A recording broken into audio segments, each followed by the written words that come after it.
Aku sedang dalam perjalanan ke Emmaus ketika aku ada di ruang perjamuan malam terakhir, dan saat kemahadiranku, ketika didiskusikan oleh para rasul dan para murid, merupakan satu dari alasan-alasan yang paling kuat mempengaruhi mereka, membebaskan mereka dari ikatan-ikatan mereka dan mendorong mereka maju di jalan Kristus. Daripada berbicara kepada Yudas, yang sudah dengan sedih memikirkan kematian, aku berbicara kepada ke-11 rasul lainnya. Aku terpaksa membuatnya sangat jelas bagi mereka bahwa aku adalah Allah. Bukan karena kesombonganku, melainkan karena perlunya bagi formasi mereka. Aku adalah Allah dan Guru.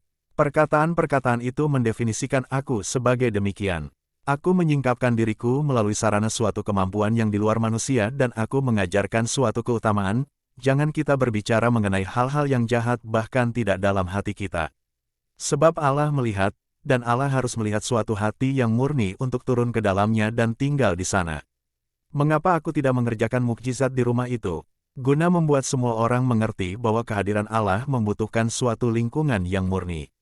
Demi hormat kepada kemahamuliaannya, aku tidak mengerjakan mukjizat di sana, sebab aku ingin berbicara kepadanya, tidak dengan mengucapkan perkataan lewat bibirku, melainkan dengan suatu perkataan yang terlebih mendalam yang disampaikan kepada jiwanya yang berdosa, dan berkata, "Lihat, si terpuruk yang malang.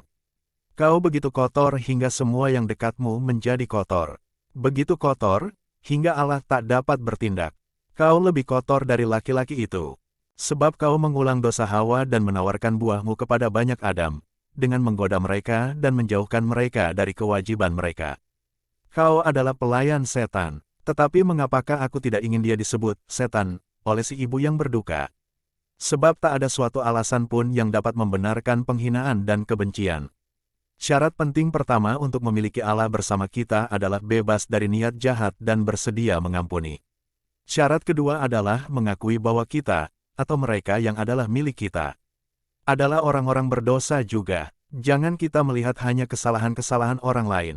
Syarat ketiga adalah tetap bersyukur dan setia, sesudah menerima rahmat, demi keadilan kepada Bapa yang kekal. Celakalah mereka yang sesudah menerima rahmat menjadi lebih buruk dari anjing dan tidak ingat akan penolong mereka, seperti yang dilakukan binatang. Aku tidak mengucapkan sepatah kata pun kepada Maria Magdalena. Aku menatap padanya untuk sesaat, seolah dia adalah sebuah patung, lalu aku meninggalkannya. Aku kembali kepada orang-orang yang hidup, yang ingin aku selamatkan.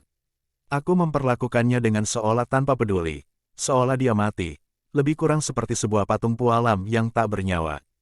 Tetapi aku tidak mengucapkan sepatah kata pun atau melakukan suatu gerakan apapun yang tidak ditujukan terutama bagi jiwanya yang malang, yang ingin aku tebus.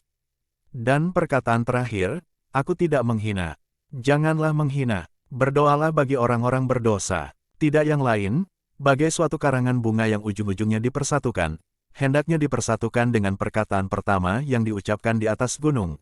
Pengampunan lebih berguna dari amarah dan belas kasihan lebih mulia dari kekakuan.